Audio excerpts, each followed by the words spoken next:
마바냐 바라멜 여러분 반갑습니다.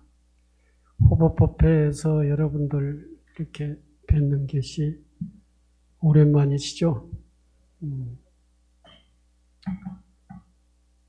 지금까지는 동명스님이 계속 호법법회를 지도해 왔는데 오늘부터는 제가 법회를 하는 걸로 했습니다. 그동안 이 금강정사의 호법법회라고 하는 것은 제일 중심 법회지요. 금강정사 특징이 다른 사찰하고 다른 무슨 여러 가지가 있지만 법회 중에서는 일요법회는 다른 절에서도 하고 있고 제1법회도 다른 절에서 하고 있지만 호법법회만은 이 지역의 다른 절에서 하고 있지 않을 것입니다. 오직 금강정사에서만 하고 있는 그러한 특징적인 금강정사의 특징적인 법회입니다.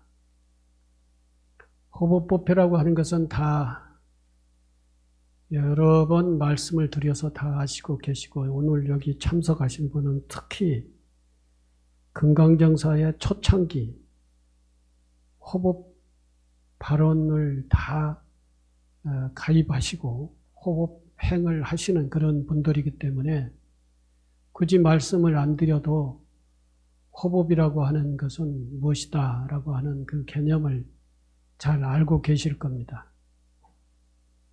호법이라고 하는 그 단어의 글자의 그대로의 의미를 말씀드린다면은 부처님 법을 보호하는 것이다 라고 하는 그러한 뜻입니다. 그런데 그것이 구체적으로 우리의 신행 활동에서 실현이 될 때는 어떻게 실현이 되는 거냐?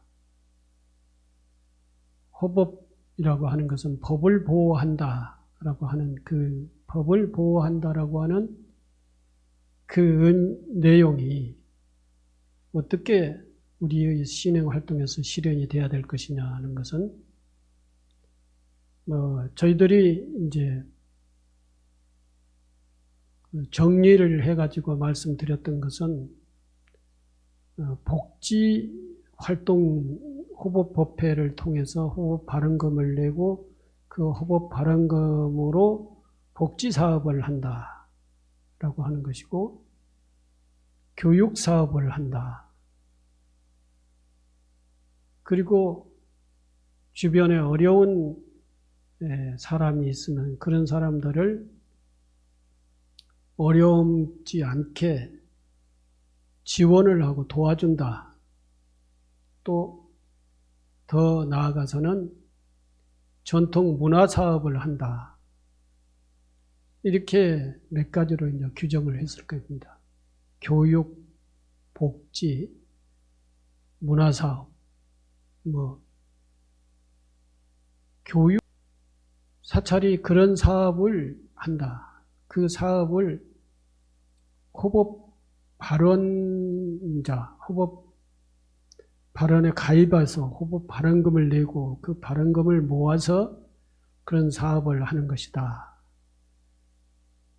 그리고 이제 사찰의 가장 중요한 중심 불사를 하는데 호법 발언금으로 그것을 중심 불사를 한다. 이런 그 금강정사의 가장 핵심 사업들을 하는 것이 이제 호법 사업이다라고 합니다. 그래서 지금 현재 우리가 호법 사업 일환으로 하고 있는 것이 행원이라고 하는 것을 운영을 하고 있고요. 그 행원 산하에 청소년 센터라고 하는 게 이 지역에 청소년들을 모아가지고 거기에 이제 방과 후에 지도를 하는 그러한 청소년 센터를 운영을 하고 있고 또는 어린이집을 운영을 하고 있고 이게 이제 교육사업이라고 하는 것이죠. 그리고 더 나아가서는 복지사업으로서 철산 복지관을 운영을 하고 있는 것이고, 이런 것이 이제 복지 사업이고, 더 앞으로 이제 우리가 우리들을 위해서 이제 실제 사업을 해야 될 것이 노인 복지원을 설립을 해서 여러분들 노후에 들어와서 노후의 생활을 할 수 있도록 그 복지원을 설립하는 사업, 이런 것들이 전부 다 호법사업이라고 하는 것입니다.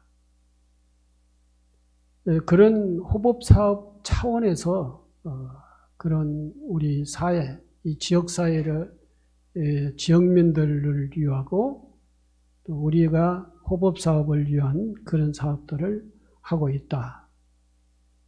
그리고 또 우리 신도들이 밖에 나가서 봉사활동을 하는 것도 그 호법활동이다 라고 이렇게 말씀을 드려왔습니다. 그런 사업들이 사찰 내에서가 아니라 사찰 밖에서 이루어지는 또 지역민들을 위한 또는 이 광명시 사회를 대상으로 해서 하는 그런 사업들입니다. 그 사업들은 꼭 있어야 되는 것이죠. 이런 호법사업, 호법법회, 호법활동, 이것이 다른 사찰과 다른 특징적, 금강정사만의 특징적인 신흥활동이고 사업이다라고 하는 것입니다. 그 호법법회가 그런 의미에서는 다른 사찰에서 하지 않고 있는 금강정사만이 하고 있는 호법법회다라는 것이죠. 그전에는 호법법회 하면은 1호 법회, 제1법회, 모든 법회 중에서도 가장 중요한 법회가 돼가지고 많이 참석을 하셨어요.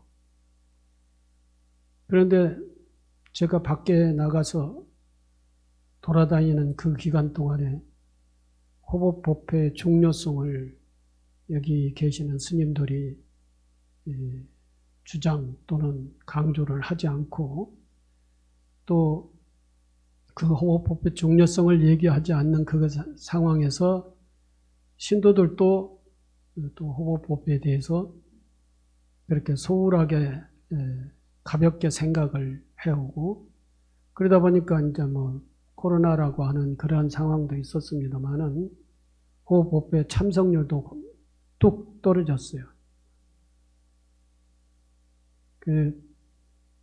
이것을 다시 바람을 불러일으켜서 금강정사가 이 광명시에 존재해야 될 이유가 뭐냐?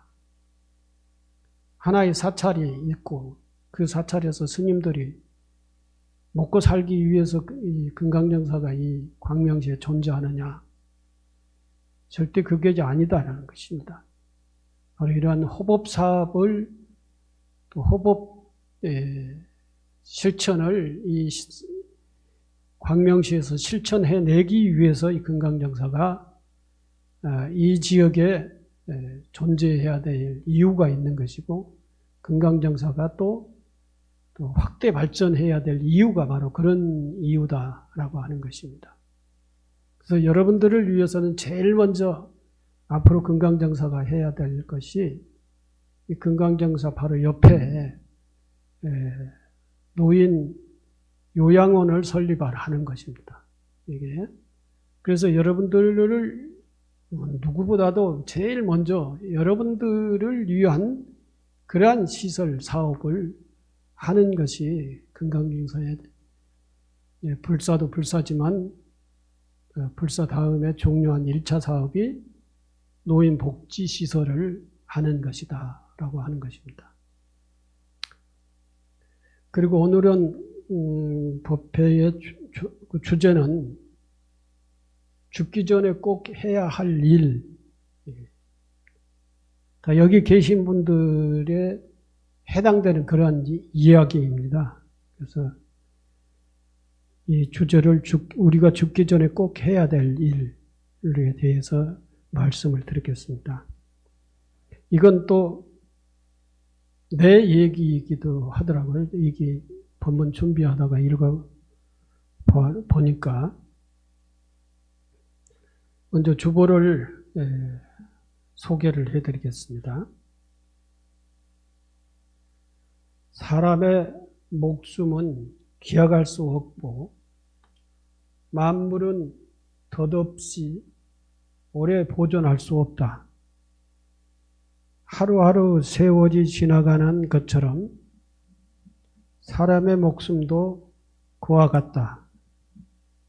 강물이 쉬지 않고 흐르는 것처럼 사람의 목숨의 빠르기도 그와 같다. 법구 비유경에 나오는 이야기입니다. 부처님의 가장 중심의 법문은 무상법문이셔요. 그걸 무상법문을 다른 말로 얘기하면은 연기법이다, 공법문이다, 중도법문이다, 여러 가지로 이제 표현을 합니다만은 이제 상황에 따라서 이 연기법을 무상이다, 무하다, 공이다, 중도다, 이렇게 표현을 해요. 이 무상이라고 하는 것이 부처님의 중심 법문이죠. 무상하기 때문에 열심히 노력을 해서 살아라. 그리고 정신 팔지 말고 무상한 나의 이 생을 정신 똑바로 차려서 살아라. 라고 하는 그러한 법문이 부처님의 중심 법문입니다. 오늘 이야기, 이 비유경에 나오는 이야기도 무상을 얘기하고 있는 거예요. 사람의 목숨은 기억할 수 없고 만물은 덧없어 오래 보존할 수 없다. 만물은 다 무상하다. 하루하루 세월이 지나간 그것도 무상한 것이고 사람의 목숨도 하루하루 세월이 지나가는 것과 같은 것이다. 강물이 쉬지 않고 흐르는 그것도 끝없이 변하고 무상한 것이고 사람 목숨을 빠르게도 강물이 흐르기만큼 그렇게 빠르다. 시간도 빠르고 변화도 빠르고 이 세상의 모든 것은 다 무상하다. 그 무상은 끝없이 변해져 간다. 그 변해져 가는 속도는 정말 우리가 그 생각을 해보면 너무너무 빨라요. 제가 54년생인데 54년도에 태어났어요. 6.25 끝나고 얼마 안 돼서 태어났죠. 어렸을 때 제가 기억을 해보면은 다른 때는 기억 안 나고 7살 때인가 초등학교 입학을 한다 만다 할 때 그 초등학교 입학을 한다라고 하는 그때의 상황이 기억이 나요. 근데 지금 생각을 해보면은 그것이 그렇게 많이 시간이 까마득한 먼 시간이 아닌 것 같아요. 근데 벌써 이렇게 지나와 버렸어요. 그 60년이나 넘어서 지나와 버렸다 했겠죠. 그 얼마나 그 지나오는 과정 속에서 생각을 해볼 때는 세월이 굉장히 오랜 세월이 흘렸다라고 생각이 되지만 지금에 와서 보면은 금방 왔어요. 금방. 이렇게 빨라요. 이렇게 무상해요. 이제 제가 제 얘기가 여러분들 얘기 같으니까 제 얘기를 여러분들 얘기 대신으로 이제 하도록 그렇게 하겠습니다.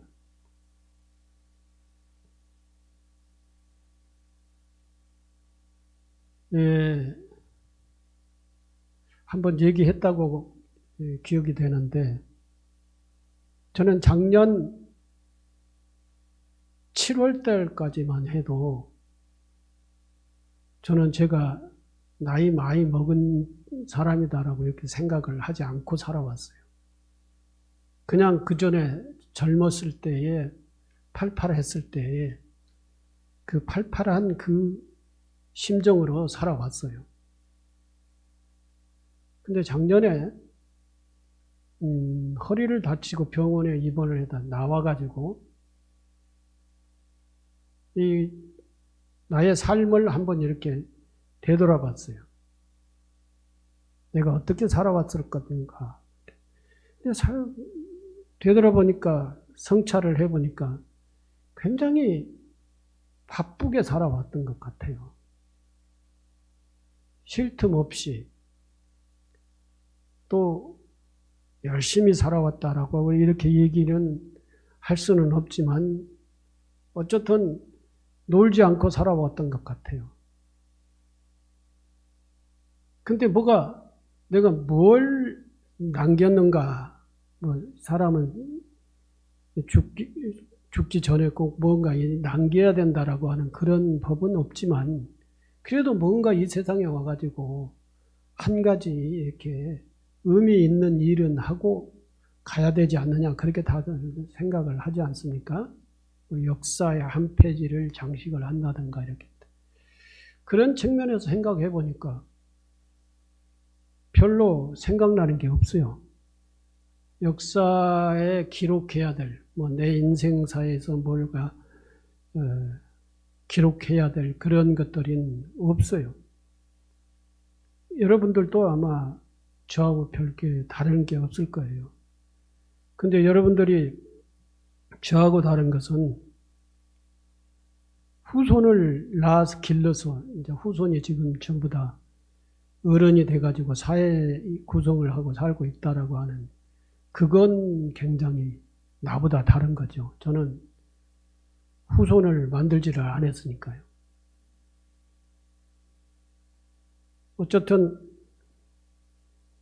그러면서 제가 아무것도 한 것 없이 여기까지 와버렸구나 하는 생각이 들었어요. 여기까지 와서 딱 지금 시점에서 나를 생각해 보니까 내가 나이가 굉장히 많이 먹었구나. 그리고 앞으로를 생각해 보니까 앞으로가 얼마 남지 않았구나. 이런 생각이 들으면서 또 내가 해야 될 일이 있는데 생각하니까 이제 조급해지는 거예요. 내가 이런 일을 해야 되는데 하면서 그거 생각하니까 조급해져요. 그래서 요즘은 내가 조급한 생각으로 살아야 되겠는가 이런 생각을 하면서 지금 이 시점에 와가지고 이제 성찰을 많이 하죠. 근데 나의 삶에 대한 성찰을 많이 하고 앞으로 어떻게 살 것인가, 무엇을 하면서 살 것인가 라고 하는 그런 생각을 많이 합니다. 그런 생각을 많이 했기 때문에 오늘 본문이 이 내용이 정해진 거예요. 이것은 다른 사람 얘기가 아니고 내 얘기예요. 내 얘기. 근데 내 얘기가 내 얘기만이 아니라 여러분들의 얘기이기도 할 것 같다 해서 오늘 이 내용을 들고 나왔습니다. 계속 읽어보겠습니다. 버킷리스트라는 영화가 있다. 버킷리스트라고 하는 영화를 여러분 본 분도 계실 거예요. 버킷리스트는 죽기 전에 하고 싶은 일을 이렇게 차례로 적어 놓은 그것을 리스트를 작성하는 것을 버킷리스트라고 그러죠. 죽기 전에 하고 싶은 일의 목록을 말한다.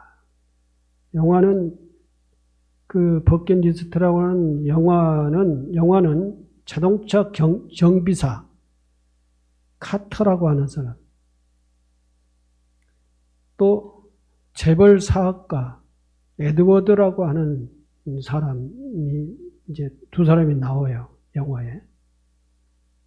각기 다른 인생을 살아온 70세 두 노인이 우연히 같은 병실에 입원하게 되면서부터 두 사람 사이에 벌어지는 내용을 다룬 영화가 버킷리스트라고 한 겁니다. 70대라는 딱 저하고 같은 나이가 됐잖아요. 뭐 꼭 70살이 아니라 71살, 72살 이렇게도 됐겠지만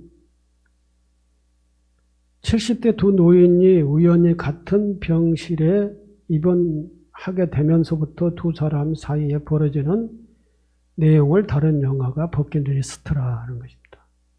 두 노인은 죽음을 맞이하기 전에 나는 누구인가?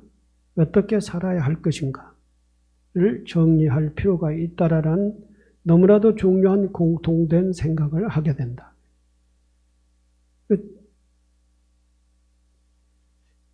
70 이상 되신 분들, 이 70대에 이런 생각을 해보셨어요?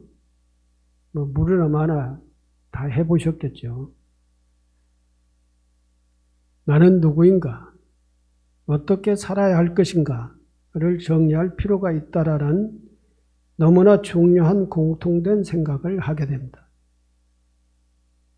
인생이 얼마 남지 않는 시간 동안 하고 싶은 일을 다 해야겠다라는 생각에 두 노인은 병원에서 탈출한다. 있잖아요. 앞으로 살 날이 얼마 남지 않았다. 이렇게 생각하고 앞으로 내가 해야 될 일이 이러이러한 것인데 라고 하면서 이제 조급한 생각이 드는 것이죠. 그래서 우리가 병이 들어서 병원에 입원을 했지만 가만히 생각해 보니까 이게 병원에 입원해서 누워있을 일이 아니다. 그래가지고 둘이 이런 얘기 저런 얘기 다 했겠죠. 그러면서 우리 여기 있을 일이 아니다. 네. 여기 있을 시간에 이제 빨리 탈출을 해가지고 뭔가 의미 있는 생각과 의미 있는 일들이나 의미 있는 생활을 한번 해보자. 라고 해가지고 둘이 의기투합을 해가지고 병원을 탈출을 하게 된단 말이죠. 근데 이 두 사람은 지금까지 걸어왔던 삶의 과정은 완전히 딴판 다른 거예요. 한 사람은 기능공이었고, 한 사람은 재벌 사업가였어요.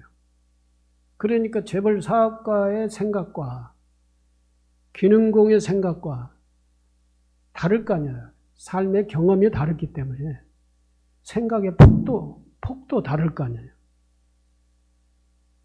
근데 이 사람이 둘이 얘기를 하면서 무슨 얘기를 하면서 우리가 그건 일을 할 수 있을까? 이렇게 생각을 해보면은 옆에 사람 한 사람은 그거 뭐 별거 아니야. 그거 할 수 있어. 이렇게 하고 또 재벌 사업가가 경험하지 못했던 그 아주 밑바닥의 어떤 인생의 그 부분에 대해서는 너무나도 또 그 경험을 해서 때문에 다 잘 알고 있고 그 사업가가 모르는 부분을 이 기능공이 다 얘기를 해주고 하면서 인생이라고 하는 데서 너무나도 딴판이라고 하는 그런 부분들이 있구나라고 하는 것을 생각을 하면서 얼마 남지 않는 인생 빨리 가서 우리 하고 싶은 걸 하자라고 해가지고 병원에 뛰쳐나가가지고 이제 돌아다니는 거예요. 그리고 버킷리스트를 작성해 함께 여행길에 오르면서 인생의 진정한 기쁨과 삶의 의미, 우정, 무엇이 행복인가 등 많은 것을 깨닫고 나누게 된다라고 하는 것입니다.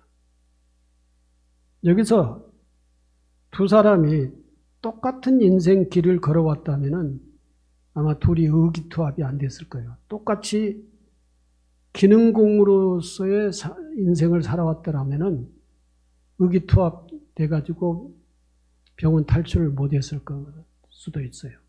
그런데 한 사람은 아주 밑바닥 인생을 살고 한 사람은 아주 그 부유한 재벌 사업가로서 이렇게 살아왔고 그러면서 서로가 경험하지 못한 부분을 서로가 얘기를 하면서 나가서 우리 직접 경험하면서 살자라고 이렇게 의기투합이 됐던 것이죠. 흔히 우리는 삶이 오래 지속될 것이고 누리고 있는 모든 것을 그대로 유지시킬 수 있을 것이라고 생각을 한다. 그래서 자신의 지나온 삶을 돌아보고 앞으로 다가올 죽음에 대한 생각을 심도 있게 관찰해 보지 못한다. 가끔 인생을 돌이켜보면서 삶을 겸허하지 않으면 자신이 진정한 삶을 살고 있는지 모른다. 한때 유행했던 유언장 쓰기도 이런 맥락에서 보면 현재의 나의 모습을 점검해 볼 수 있는 좋은 계기가 될 것이다. 지금까지 우리는 살아오는 과정 속에서 젊었을 때는 영원히 젊을 것이라고 생각을 하고 나에게는 죽음이 너무나도 먼 미래의 세계다라고 이렇게 생각을 하고 이 인생이 빨리빨리 흘러가고 있다라고 하는 이런 것을 느끼지 못하고 이렇게 그냥 살아왔어요. 또 빨리 복을 짓고 극락세계에 태어난다라고 하는 이러한 생각을 하면서 조급하게 그런 부분들은 생각해 보지 않았다는 것이죠. 극락세계에 태어난다. 그래서 나중에 복을 지어도 된다라고 이렇게 복은 계속 미래에 밀쳐놓고 살아왔을 수도 있어요. 지금은 이게 급해. 그러면서 자기가 하고자 하는 욕구, 욕망을 계속 채우는, 탐욕을 채우는 그런 쪽으로만 추구해 살아왔어요. 그래서 지금까지 딱 와서 보니 급해진 거죠. 죽음이 가까워졌다라고 하는 것이 급해졌어요. 이 남아있는 시간에 해야 될 일도 너무 많고 또 내가 죽고 난 이후에 사후의 세계에 대해서도 걱정이 되는 것이고 그러는 거예요. 그건 지금까지 우리가 우리의 삶이 계속 지속될 것이다. 죽음이라는 것은 저 뒤에 있다라고 이렇게 늘 그렇게 생각을 했기 때문에 그런 거예요. 그리고 자기 중간중간 자기 삶의 결산을 한 번씩 해봐야 되는데 해보지 않았어요. 1년이면 1월달 말이면 1월 말 결산을 해보고 또는 1년 중에 6월 말 결산을 해봐야 중간점검이라고 하는 것들이 이렇게 필요한데 그러한 인생의 점검을 해보지 않고 계속 살아온 거죠. 근데 이제 몇 년 전인데 그 유언장 쓰기가 한참 유행될 때가 있었어요. 근데 유언장을 여러분들 써보셨는지 모르겠어요. 오늘은 집에 가서 유언장을 한번 어떻게 쓸 것인가, 유언장 내용을 어떻게 쓸 것인가 한번 생각을 해보세요. 유언장 쓰라고 하면은 내가 가지고 있는 저 돈 누구를 줄까 이런 생각만 하지 말고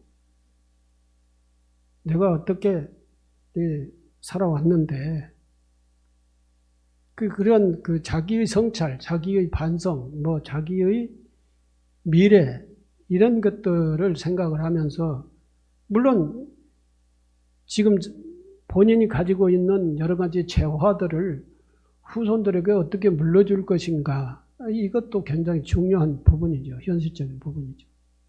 그런데 우리 후손들에게 무엇을 간곡하게 이 얘기를 해서 뼛속 깊이 받아들이게 할 것인가 라고 하는 것들이 무언가 이제 그런 것들, 그런 이야기들을 자기 삶을 통해서 경험했던, 깨달았던 그런 것들을 잘 생각을 해서 정리를 해야 되는 것이죠. 그게 이제 유언장의 내용이라고 하는 거예요. 그래서 유언장을 어떠한 내용으로 쓸 것인가. 그래서 한번 여러 가지 생각을 해보세요.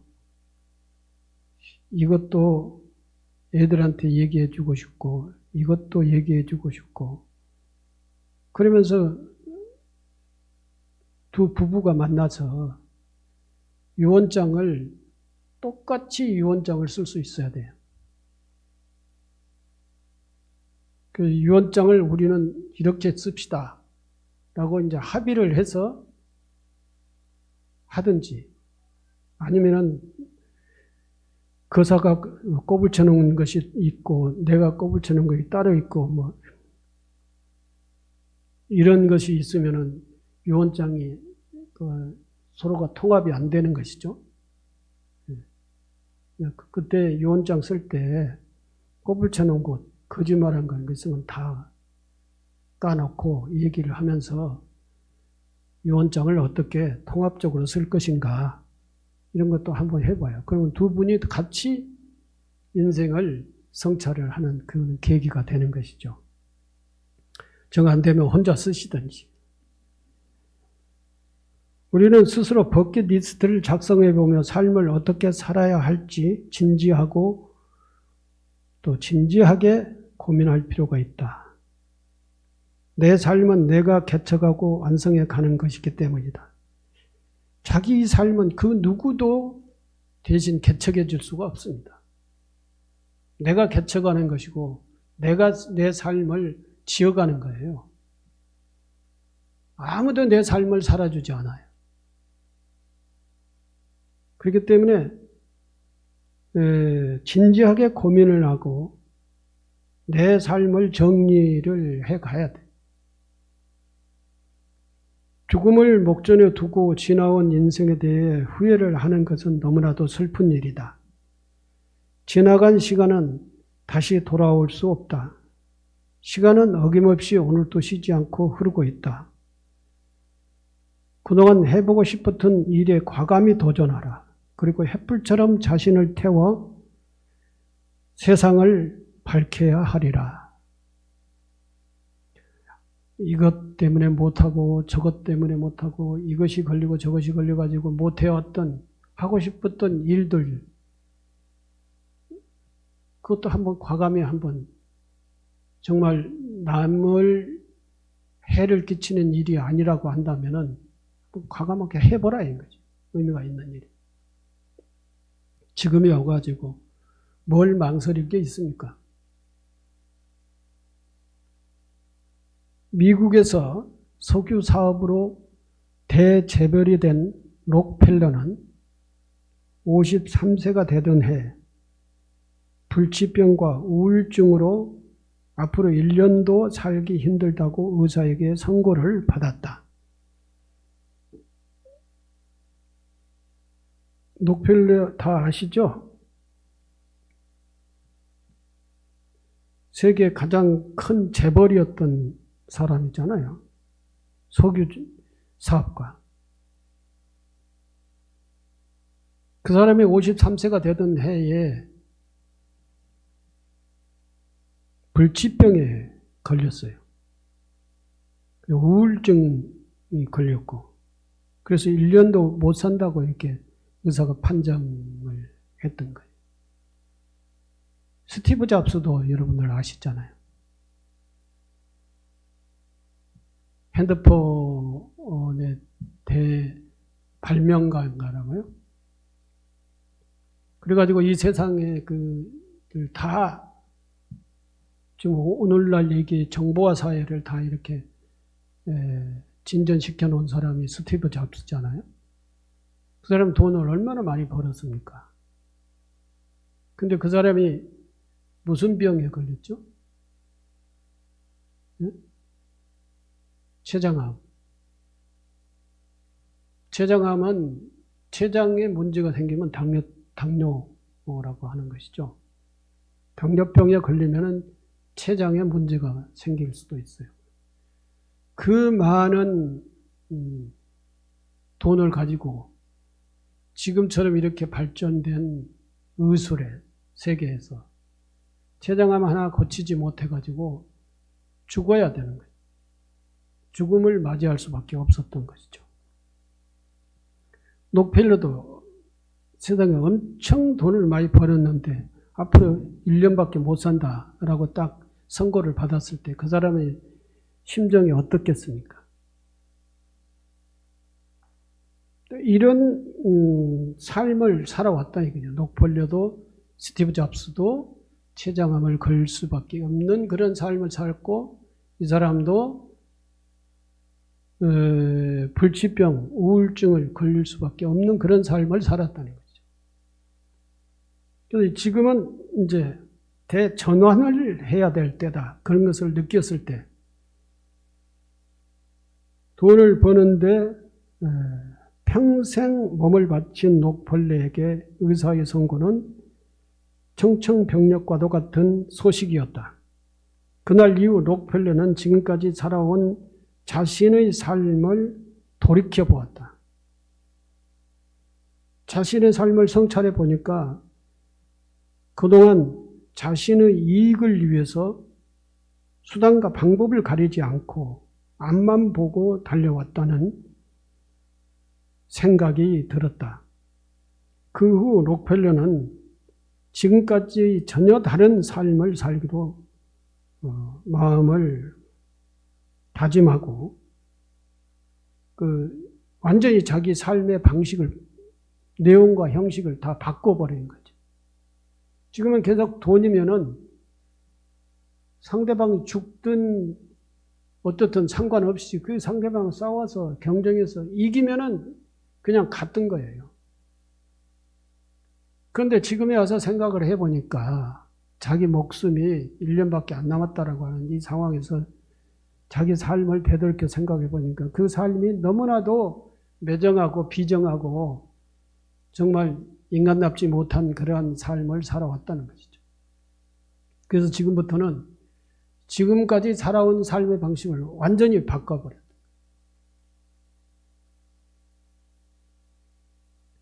그 후 록펠러는 지금까지의 전혀 다른 삶을 살기로 마음을 다짐하고 자기 재산을 사회에 환원하여 가치 있게 쓰기로 했다.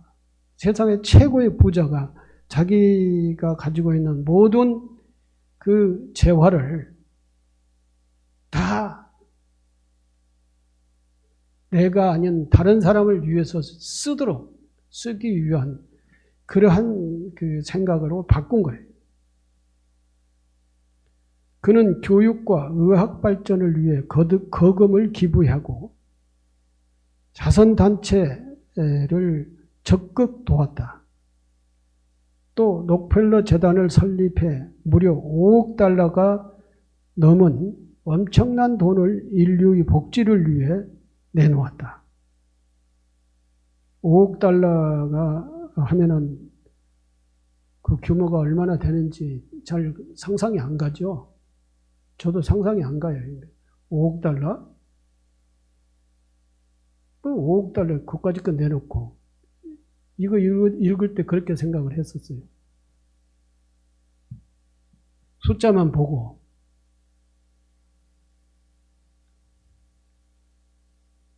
인류의 복지를 위해 내놓았다. 그의 삶이 바뀌자 그의 운명도 기적이 일어났다.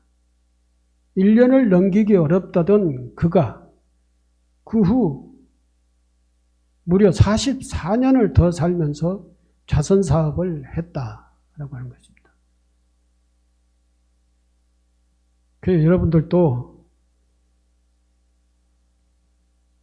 뭐 보니까 많이 가지고 있을 것 같지 않은데 가지고 있는 거 다 내놓으세요. 그럼 더 오래 살 수가 있다는 이게 록펠러 저기를 보면은 그래요.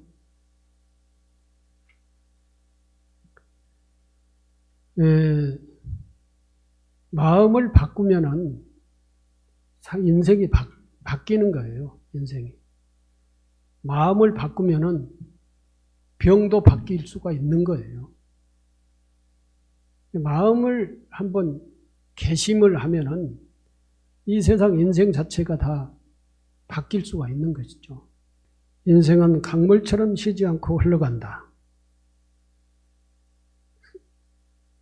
지금까지 살아온 자기 인생의 성찰이 필요하다. 앞으로 어떻게 살 것이며 무엇을 할 것인가? 앞으로 삶의 계획을 세우라는 것입니다. 나는 누구인가? 언제 어디로 가는가? 이거 생각해보면 암담하죠? 깜깜해. 이러한 것들을 생각해 보면서 살아야 될 그러한 지금의 우리들의 입장이 아닌가 그렇게 생각을 합니다. 그래서 우리들 인생, 자신의 인생을 다 바꿔내는 그러한 삶의 성찰을 통해서 인생을 바꿔내는 그러한 삶을 살아야 되지 않겠는가 그렇게 생각을 합니다. 죽기 전에 꼭 해야 할 일이 뭐냐라고 하는 것이 내 인생을 바꿔내는 것. 뭐 지금 이대로 삶이 좋다라고 하면 그렇게 가는 것이고 그렇지 않고 내 지금 현재 삶이 마음에 안 든다 하면은 한번 확 뒤집어 보라는 것입니다. 그러한 결단이 중요하다라고 하는 것입니다. 네, 여러분 감사합니다.